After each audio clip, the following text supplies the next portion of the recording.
Hello and welcome to lucid affairs. जैसा कि आपको पता है, टर्की एक नेटो कंट्री है और यूएसए के बहुत सारे नेटो कंट्री में आर्मी बेसिस होते हैं, जहां पर यूएसए हर तरह के अपने मिलिट्री वेपन्स रखता है।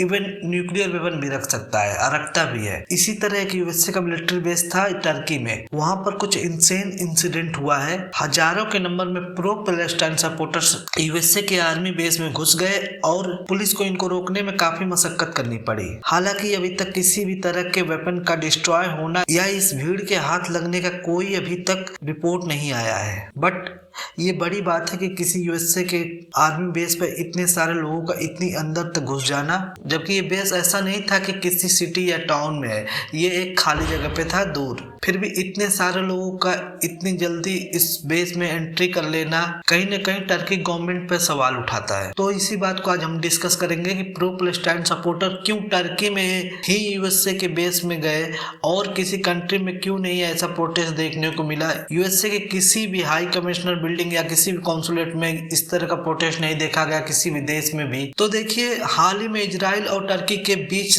रिलेशन वर्स्ट कंडीशन में चले गए हैं बिकॉज ऑफ टर्की के इस बयान की वजह से, जहां उसने बोला था कि इजराइल को रोकने के लिए किसी भी तरह की लड़ाई में हम सबसे आगे रहेंगे। इसके बाद इजराइल ने पलटवार करते हुए बोला कि टर्की एक सांप था और आगे भी सांप ही रहेगा।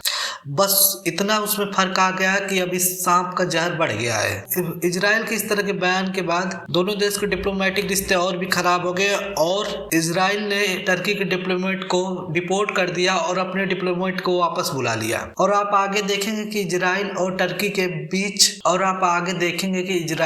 के बीच और ज्यादा रिलेशन वर्स ही होते जाएंगे। अगले 1-2 साल में तो ये सही नहीं होने वाले हैं। हाँ, एक आपको बात इसमें बता दूं कि टर्की उन चुनिंदा मुस्लिम कंट्री में से है जो इजराइल को एक फ्री और पूरी तरह स्वतंत्र कंट्री मानता है। टर्की में जो यूएसए का बेस है, इसमें इतनी भीड़, पैलेस्टाइन का फ्लैग लेकर इतनी अंदर तक जाना, प्रोटेस्ट करना यूएसए के अगेंस्ट, क्योंकि यूएसए डायरेक्टली इजराइल के साथ खड़ा है। इसी बात को लेकर टर्की के लोग पैलेस्टाइन के सपोर्ट में यूएसए के बेस में घुस गए और सरकार भी उस तरह से रोकी नहीं उनको जिस तरह से रोकना चाहिए था, क्योंकि आप जान रहे हैं इजराइल और टर्की के हालात खराब है, मैंने अभी बताया है। और एक अजीब कोइंसिडेंस था कि यूएसए के secretary of state Antony Blinken के टर्की पहुंचने के 1 घंटे पहले ये प्रोटेस्ट हुआ। सेक्रेटरी ऑफ स्टेट ये होता है जैसे हमारे यहाँ फॉरेन मिनिस्टर होते हैं, जैसे हमारे यहाँ एस जयशंकर सर है, उस तरह यूएसए में सेक्रेटरी ऑफ स्टेट होते हैं और वो इस समय ब्लिंकन है। और आपको पता ही होगा कि जब ट्रम्प